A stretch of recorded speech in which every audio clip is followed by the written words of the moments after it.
Hello అండి, అందరికీ hi. ఈరోజు నేను మరి ఇది ఎలా తయారు చేసుకోవాలో ఇప్పుడు చూసేయండి. మనం క్యారెట్ని తీసుకుందాం. ముందు వీటిని బాగా పైన ఉన్న తొక్కని తీసుకుందాం.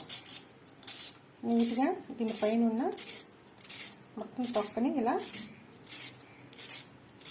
తీసుకోవాలి.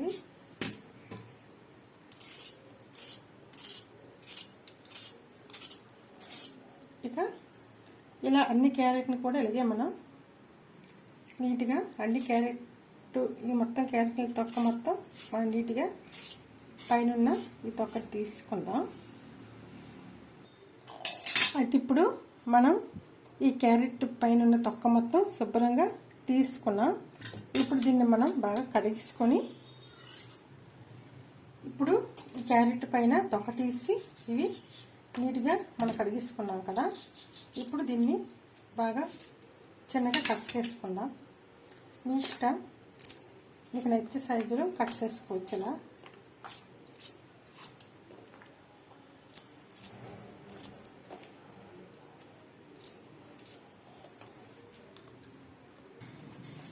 అయితే మొత్తం మనం శుభ్రం చేసుకునే క్యారెట్ని మొత్తం ఇలా కట్ చేసుకోవాలి. ముందు ఇలా నేను మొత్తం క్యారెట్ని ఇలా కట్ చేసుకున్నా చిన్న ముక్కలుగా. ఇప్పుడు నేను ఒక కళాయి తీసుకొని అందులో ఈ ముక్కల్ని వేస్తున్నా. ఇవి మనం కొద్దిసేపు మన ఈ క్యారెట్ ముక్కల్ని ఈ కళాయిలో కానీ మీకు మీ దగ్గర కుక్కర్ ఉన్నా అందులో కూడా వేసుకోవచ్చు. క్యారెట్ ముక్కలు వేసాను కదండి. ఇప్పుడు బాదం పిక్కలు, ఈ బాదం పిక్కలను కూడా కొద్దిగా వేసుకుందాం. అలాగే కొంచెం జీడిపప్పు. ఇప్పుడు ఇదిగోండి క్యారెట్, బాదం పిక్కలు, ఇంకా జీడిపప్పు కూడా కొద్దిగా వేసుకున్నాం. ఇప్పుడు ఇందులో కొంచెం వాటర్ వేసుకుందాం. ఈ ముక్కల్ని కాసేపు మనం వాటర్లో వేసుకొని ఈ ముక్కలు మొత్తం మనకి మెత్తగా అయిపోయేటట్టు ఇప్పుడు స్టవ్ మీద నేను ఇవన్నీ బాయిల్ చేసుకుంటా.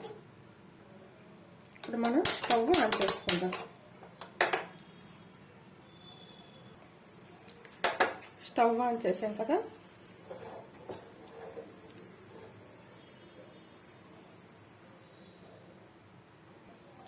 ఇప్పుడు మనం స్టవ్ ఆన్ చేసుకుని వాటర్ ఈ క్యారెట్ ముక్కలు అలాగే బాదం పిక్కలు, కొద్దిగా జీడిపప్పు ఇవన్నీ వేసుకున్నాక ఒక గ్లాస్ వాటర్ వేసుకొని మా స్టవ్ ఆన్ చేసుకొని ఇలా మూత పెట్టేద్దాం. కాసేపు ఇవన్నీ ఉడకనిద్దాం. కొద్దిగా అవన్నీ మనకి ఉడికాక కాసేపు ఇవన్నీ మనం ఉడకనిద్దాం. ఓకే, మనం ఇప్పుడు ఈ మూతను తీసుకొని ఒకసారి చూద్దాం. ఇవి ఉడికిపోయండి. ఇప్పుడు స్టవ్ ఆఫ్ చేసుకుందాం. ఇదిగోండి క్యారెట్ అనేది ఇలా పట్టించుకుంటే మనం ఇలా బాదం పిక్క అంటే తక్కువ వచ్చేటట్టు ఉడికితే చాలండి. ఆల్మోస్ట్ అన్నీ ఉడికిపోయాయి క్యారెట్ ఇవన్నీ. ఇప్పుడు మనం వీటిని ఇలా ప్లేట్లోకి తీసుకుందాం.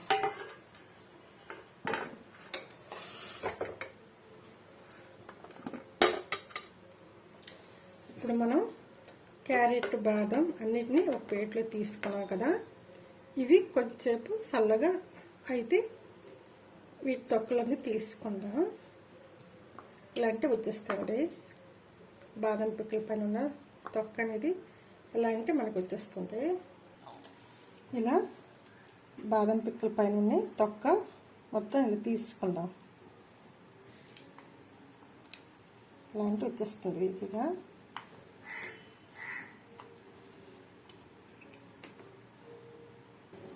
మనం ఈ ఉడికించే ముక్కల్లోన ఒక మూడు ఏలకి పిక్కల్ని తీసుకొని ఇలా కొద్దిగా ఒలిసి వేసేద్దాం. లోపల ఉన్నవి మనం మిక్సీ చేసేటప్పుడు ఇవి కూడా మెత్తగా మిక్స్ అవుతాయి అన్నమాట.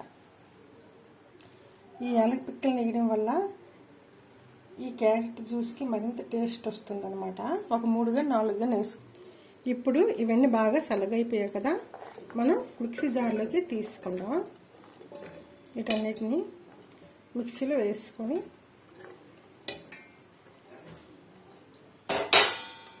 మనం మిక్సీ కొట్టేసుకుందాం. ఇప్పుడు మనం దీన్ని బాగా మిక్సీ చేసుకున్నాం కదండి, చూడండి ఇలా వచ్చిందనమాట. క్యారెట్, బాదం, జీడిపప్పు, ఒక 2-3 యాలకులు వేసి బాగా ఉడికించుకున్నాక చల్లారాక ఇలా పేస్ట్లా చేసుకున్నాం కదా. ఇప్పుడు మనం ఏం చేయాలంటే, ఇప్పుడు నేను ఒక గిన్నె తీసుకొని స్టవ్ మీద పెట్టేసుకున్నా. అందులో కొద్దిగా పాలు వేసుకుందా. అందులో పాలను వేసుకొని ఇప్పుడు స్టవ్ ఆన్ చేసుకుందాం.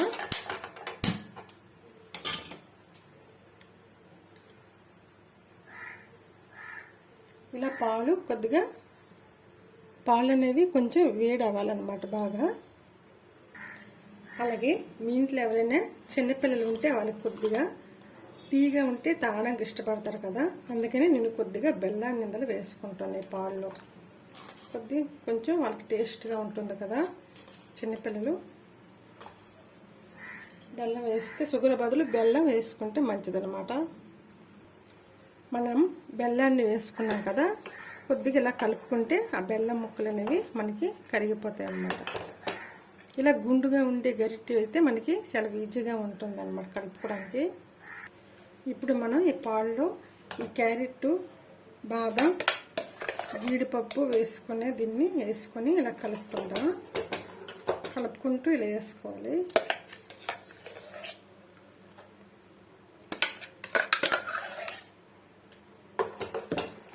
మొత్తం వేసుకున్నాక ఇలా కలుపుకుందాం.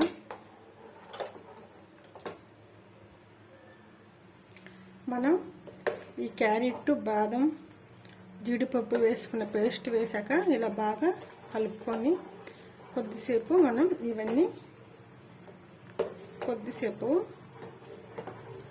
ఈ పేస్ట్ వేసాక కొంచెం ఉడకనిద్దాం. ఇలా చేశాక ఇది మనం ఫ్రిడ్జ్లో పెట్టేసుకుని 2-3 రోజులైనా ఉంచుకోవచ్చండి. మనం పిల్లలు స్కూల్ నుంచి వచ్చిన వెంటనే ఇలాంటి జ్యూస్ చేసి కానీ మనం 15 రోజులకు ఒకసారి ఇచ్చామనుకోండి, చాలా హెల్తీ, టేస్ట్ కూడా ఉంటుంది. అంతే అండి, ఈ జ్యూస్ అయితే మనకి రెడీ అయిపోయింది. ఇప్పుడు మనం స్టవ్ ఆఫ్ చేసుకుందాం. స్టవ్ ఆఫ్ చేసుకున్నాక ఇది కొద్దిగా చల్లారనిద్దాం. సూపు మెరుగుపడుతుంది. అలాగే మనం కూడా తాగిస్తే మంచిదండి. జుట్టు పెరగడానికి కానివ్వండి, మన కంటి సూప్ బాగా పెరుగుద్ది అనమాట. క్యారెట్ తింటే మంచిది కదా. ఒకటి కాదండి, ఈ జ్యూస్ తాగడం వల్ల ఎన్నో లాభాలు. మీరు కూడా ఇలా ట్రై చేసి తాగండి. ఇంకా మనం ఇందులో షుగర్ యాడ్ చేసామంటే ఇంకా టేస్ట్గా ఉంటుంది. మనం బయట కొనే బాదం మిల్క్ కంటే టేస్ట్గా ఉంటుంది. అంతే, ఫైనల్గా అయిపోయిందండి. నా వీడియో చూసి లైక్ చేసి కామెంట్ చేసి అలాగే సబ్స్క్రైబ్ చేసుకోండి. Okay, thank you, bye bye.